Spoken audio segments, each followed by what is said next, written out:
If you're interested in memory and focus and concentration, well, this video is for you. Hi, I'm Nuala. I'm Matt. And we're from Evolv Healthstore in Enniscorthy. And last month, our theme of the month was detox, and we were promoting this 10-day detox, which went down very well. It went extremely well. Loads of people came in and have been on their detox and have reported great progress. So we're going to keep on the Absolutely. offer just to get you to come in and try this amazing detox kit, 10-day detox, and you get a free product. Yep, so it's as simple as coming in, have a chat with us, let's see what's your particular focus, and we can then match that with the free product that we give you, and then you're walking out with your detox and with your free product. So don't miss out on this great opportunity. Spring is the time to detox. It is a fantastic time. Get yourself ready for the summer. So our video today is about memory and focus and concentration. I nearly forgot there for a second. Yes. Too much information. So we're going to concentrate this month on the focus of memory and how we can enhance our learning ability and all of those things that come with memory, how we can sharpen our focus, our mind. So many things that we can do to improve that, and we will be giving you lots of details and then suggestions on some products that might be useful for you as well. Yeah. Now it is a time coming in for exams, There is that. But even doing a driving test or doing any kind of thing that you have to focus on and remember and retain a lot of information, it's good to get a little bit of help, isn't it? Well, it's always good to keep actually, at the very least, retaining your full capacity for your memory and concentration, rather than kind of just allowing it to dwindle there in the background, and then you only realise that it's not as good as it used to be maybe in a year or two, when even just simple things like crosswords and that sort of thing. We have to keep the mind sharp and capable of doing information recall when we need it. Yeah, and I think the phone can diminish that a lot, hugely. because you're not having to think about it. Yeah.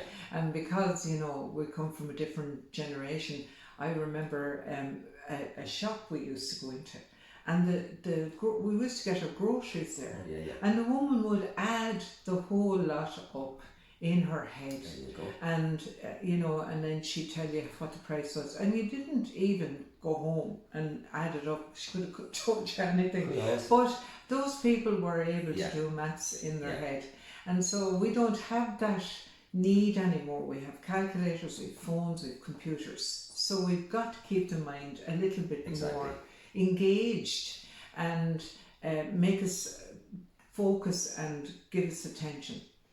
Give our attention, Indeed. I should say. Yes. So we're going to talk about what I believe to be the most crucial, important part is omega-3s. Okay. You have your omega-3s there, Matt. We do And indeed. we absolutely love this product because I'm always going on about it. I sound as if I say omega-3s so much, but they are so important. Oh yeah. And when we were a fish-eating country, oily fish, when we were a poorer country, we ate fish twice and 3 times a week, so we were getting plenty of omega-3s. Yeah. And that's why they could add up in their head.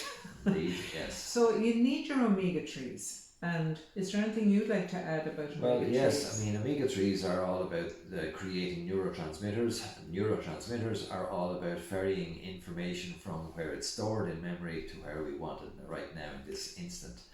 So we need those little guys to shuttle the information back and forward, and that's one of the big things that we're going to achieve from having plenty of omega-3s in the system. And then actually, and it might be on your side, the zinc is another little aspect of that.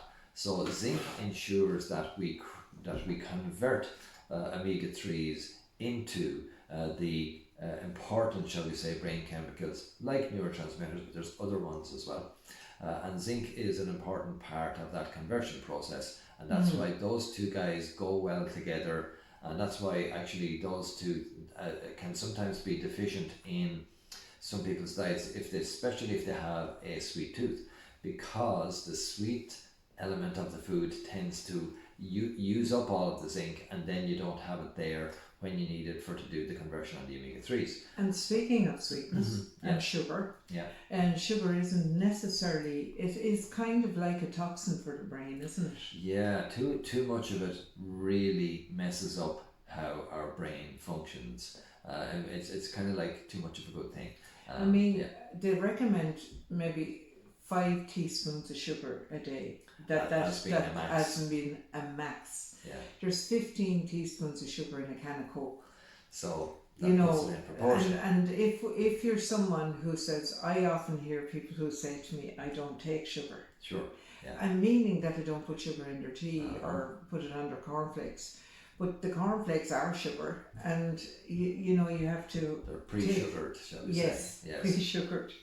So, maybe looking at getting more leafy greens in your diet and making sure that your sugar intake is lowered, but definitely taking your zinc and your omega-3s as 2 essential parts of your concentration and helping your brain to be sort of, what would you say, Matt? It's like your brain gets dehydrated, doesn't it?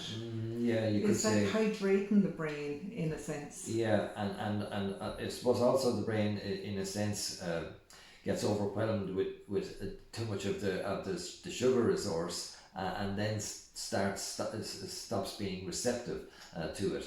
Whereas if we're getting just a little bit of sweetness from our bit of honey in our fruit and this and that in our diet, your brain is able to cope with that perfectly fine. But you'll find, for instance, that people who do a fast, would say they do a 24-hour fast or a 48-hour fast, they'll always say that the brain fog disappears. And that's a great example of when the brain settles into a better way of doing things without the disruptive effect of the sugar being there. Then you see what your brain capacity is really like, and what your brain's ability to focus and concentrate is really like. So that I think is pointing towards us improving our diet and just pulling more sugars out. Well, we do have a lovely product called, you have it over there, Matt. And this is a very interesting product that it's only recent to Evolv. Yep. And would you like to tell them a little bit about that product? Okay, so you've got in there a whole selection of herbs which do kind of sharpening up on our brain function. So you've got the likes of rhodiola, which we would have talked about previously, and that's a great one for improving focus and concentration, but an actual general energy as well. You've another one in there called bacopa, which improves circulation up to the brain. So you're now supplying more resources to the brain, including oxygen.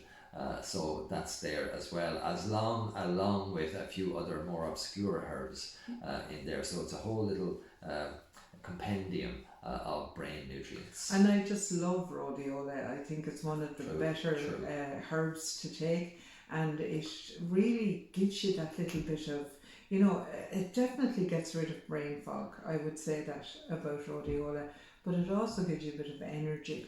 And that's really noticeable. And there's not many herbs that can kick in and make an impact from day one, but rhodiola is. Now, just a quick remark that I just wanted to make about maybe youngsters who are studying and they're eating bars, every hour they're having a bar or maybe a drink of sugary bar or sugary drink, and then they have music blaring in the background while they're trying to study. Now, if that wouldn't give anyone brain fog, I leave it so, but some people feel they need that in order to study, but it actually is not the best way to do it.